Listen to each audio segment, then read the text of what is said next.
If he was a white male in a white neighborhood, this would be all over the news. This would be top priority for them to solve. This would have been solved by now. A Winnipeg family says their father was violently attacked and left brutally beaten and bleeding out on the street, and now they are angry and speaking out. Erica Daniels says her father didn't come home on Monday night, which she says is both concerning and unusual. Early Tuesday morning, someone called 911 after finding her father unconscious in a pool of his own blood, and it wasn't until Tuesday night, after calling multiple hospitals looking for someone who matched her father's description, that Daniels learned of his whereabouts. On the phone with Health Sciences Center, she was told that her father had come out of an emergency brain surgery and was going to be put in a coma.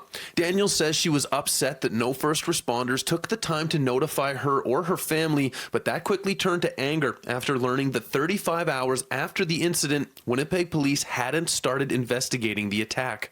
Yeah, I do think that, because my father is an Indigenous man, that this happened in the North End, that it was swept under the rug, that they didn't take it seriously, that it's another Native person in the streets of the North End, and that really hurts my heart because my father is a great man. A Winnipeg police spokesperson says the initial call to 911 was classified as a medical event. As a result, members of the Winnipeg Fire Paramedic Service provided care to Daniel's father. The following day, police were told by a family member that their father had been assaulted, and the Major Crimes Unit is now actively investigating the incident.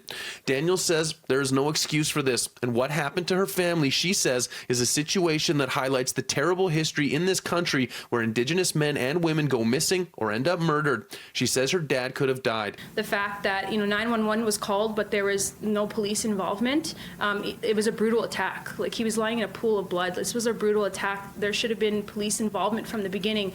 When he arrived at the hospital should have called the police. The hospital should have notified his family.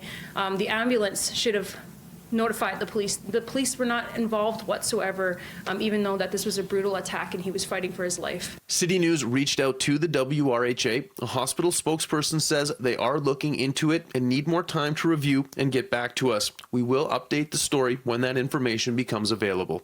In Winnipeg, Mark Neufeld, City News.